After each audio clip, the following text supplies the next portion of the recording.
who's going to replace Imran Khan? I mean, is Shehbaz the safest choice since he hasn't really stepped on the army's shoes so much? I think the consensus for now, at least in the interim, is Shehbaz Sharif, because they have the numbers. Number one, because they are the second largest party right now in the Pakistani parliament with about 80, 85 seats. Uh, so the claim for the prime ministership is of course going to be PML-N. They were not very interested to start with, but I think they've reconciled to the fact that they need to take the office. Even the other opposition parties have agreed to it. Look, they've all got together for a very simple reason. It's in the interest of their own self-preservation. Uh, if you really want to be charitable, you can say they want to protect Pakistan from Imran Khan. But politicians often act only in their own self-interest, and their own self-interest uh, tells them that it is best to get rid of Imran Khan, because one, Imran Khan was an extremely vindictive and vicious man, uh, and he was planning to do certain things to absolutely eliminate all opposition to his rule, right?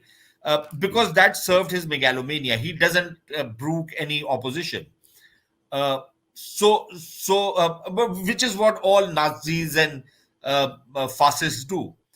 So one was that factor, that they wanted to get rid of the guy, and their interests converged. And until the next election, they're probably going to next elections fighting against each other, which is perfectly fine. But as of now, they've all got united on this one single point agenda, that they need to see the back of Imran Khan. They need to recover the political space from him. And they need to prevent Imran Khan from, playing politics within the army, bringing in the former ISI chief as the next army chief, bringing probably that foul-mouthed Asif Ghafoor, probably, who was hankering for the post of the ISI chief, get him as an ISI chief, so that he has Faiz Hamid as army chief, some guy like Ghafoor as the ISI chief, and then he has no opposition. So I think they were trying to protect their own political turf, their own political future, and of course their own personal interests and political interests. So uh, that's a good enough reason for all of them to coalesce together and make a common front against someone like Imran Khan. For now, yeah. Australian $10 question for you from Salvatore Bobones. Thanks, Salvatore. Salvatore's an American professor who teaches and writes in Australia.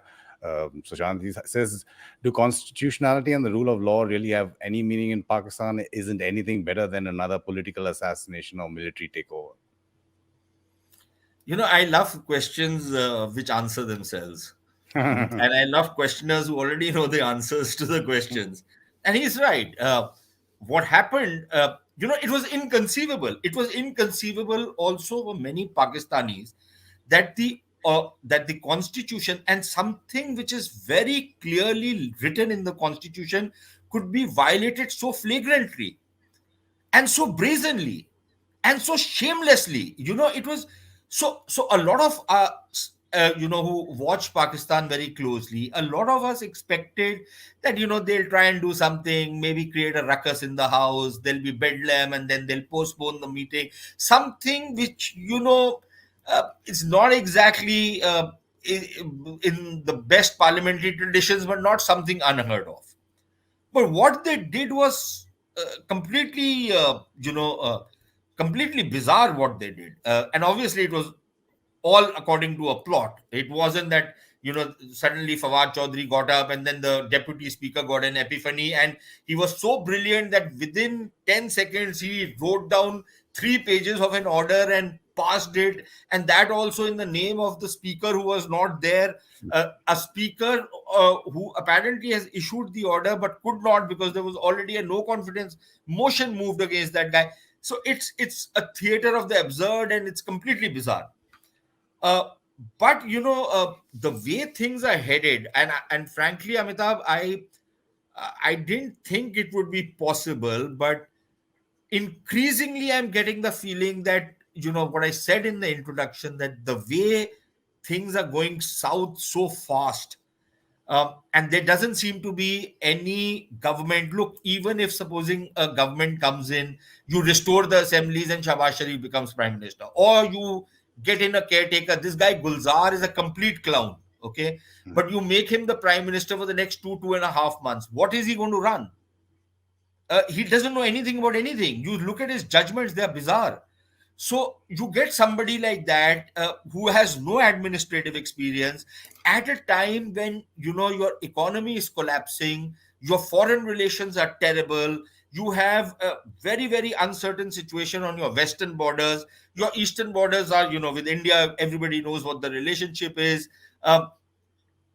You literally are staring at an apocalyptic scenario.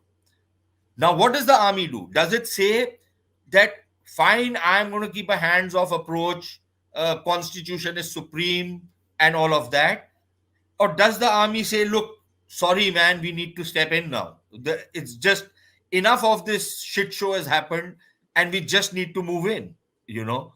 Um, I did not think, I'll be very honest with you, I did not think this would happen even until Monday, when the courts sat down and heard the petition, took the suo moto notice actually. But I didn't think this is going to go down there. But now, that Sunday, Monday, Tuesday, 3 days gone, and the court is looking at what is very, forget apparently, very clearly an open and shut case of gross violation of the constitution, and the court is doing its own hair splitting. Even the bench which has been made by the current chief justice inspires absolutely no confidence.